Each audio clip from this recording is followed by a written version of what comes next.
Hello guys, for today's video, samahan nyo naman kaming magsimba ng aking asawa. Nakabihis na rin kami, magja-jacket na lang para gagayak na. Saan magja-jacket ako? Nagsusuot pala kami ng jacket guys kasi maaraw na sa labas. Speaking of motor guys, habang nagsusuot kami ng jacket ng aking asawa, bigla niyang naisip na wag na daw kami magmotor. Nabanggit ko kasi sa kanya na sobrang init na sa labas. Nasabi ko lang yun guys kasi tamad ako mag-drive kasi napakainit. Sayang kasi yung sabon kong Kaujik. At dahil nga mag-aabang na lang kami ng tricycle sa labas, pinatay ko na lang itong motor ko. Na parang jowa mo, pinainit ka lang pero hindi ka sinakyan. Yan pala ang asawa ko na naka-LV, Lorraine Vacuyag. Tawa ka naman na Ay, nakasara pala ang mamahalin naming gate. Oo, may gate kami, hindi kami mahirap, no?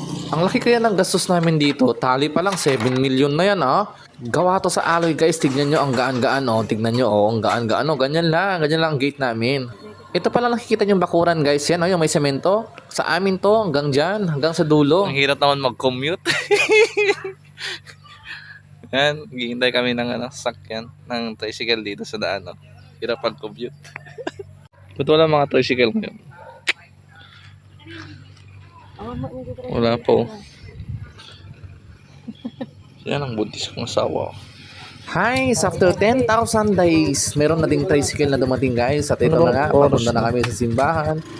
Dito pala ako sa likod pumesto guys dahil sa loob di na kami kaasya dahil may kasabayan kaming papunta ang simbahan. At dahil nga sobrang bilis ni Kuya magpatakbo, ang bilis namin nakarating sa simbahan guys. At ito na nga, andito na kami sa Our Lady of Atocha. Pagkatapos namin magbayad sa tricycle driver guys, dumiretso na kami sa loob ng simbahan. Medyo nga napabilis yung lakad namin dahil akala namin late na kami sa second mass. Nagalit nga sa akin si Mrs. dahil nakalimutan ko, buntis pala yung kasama ko. Sakto lang pala yung dating namin dahil kasi simula lang yung second mass. Peace be with you guys, tapos na pala ang misa guys, kaya ito pauwi na kami ng aking asawa.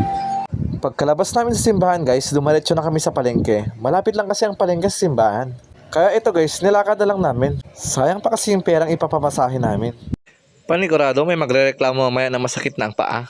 Dumiretso pala kami sa palengke guys para bumili ng mga prutas na kakainin ng aking asawa. At yan nga, bumibili na kami. Paborito kasi ng aking asawa ang mansanas, kaya yan, bumili siya ng 2. Natatawa nga ako guys kasi sobrang lalaki yung mga binili niyang mansanas. Bukod sa mansanas guys, bumili din siya ng mga orange. At inamoy-amoy pa ni Mrs. yung mga mansanas na yan Dumaan din kami para bumili ng steel wool. Makakapal na kasi mauli ng mga kaldero namin. Joke lang. Pangludlud ko to sa tinikab kong likod. Dahil malapit ng tanghalian, bumili na rin kami ng ulamin naming baboy. Ay ayaw pala ni Mrs. ng baboy, baka pala ang gusto niya. Kaya yan, bumili kami ng baka. Pinachop ko na rin kasi wala kaming buning sa balay. Dito na nagtatapos ang aking vlog sa malagkit na bibingka. Bye-bye!